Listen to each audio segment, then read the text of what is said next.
Now to developing news out of Cranston. I came outside and you could hear the screams, you could hear people, that shock.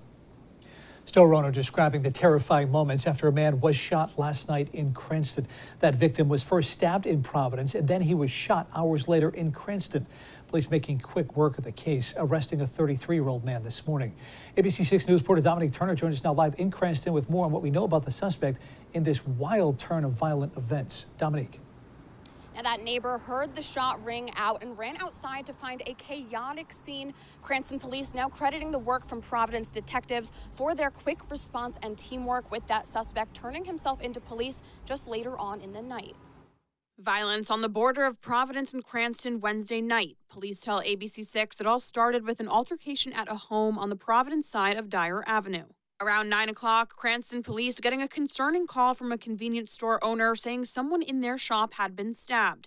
Police later learning the stabbing victim then walked outside of the store where he was shot. So we had an individual who had initially been stabbed. Now they advise he'd been shot. When officers arrived on scene, they found the victim laying on the curb, bleeding.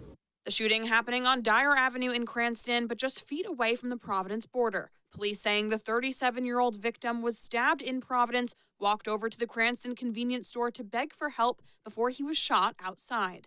Working with Providence detectives, Cranston police used surveillance video and witness statements to track down the suspect, 33-year-old micheal-mccombs of Cranston. McCombs facing a judge Thursday morning, charged with felony assault and discharge of a firearm, among other charges. Dennis Horton owns Kabloom Tattoo Shop. He says last night he heard a gunshot and went outside to find the victim on his doorstep. I came outside and you could hear the screams, you could hear people, that shock, those shock noises, the sounds of people panicking.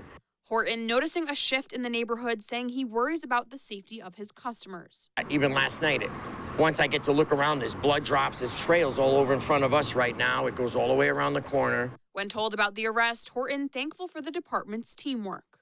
The world's a safer place. For how long, we don't know, but I mean, great, I'm glad.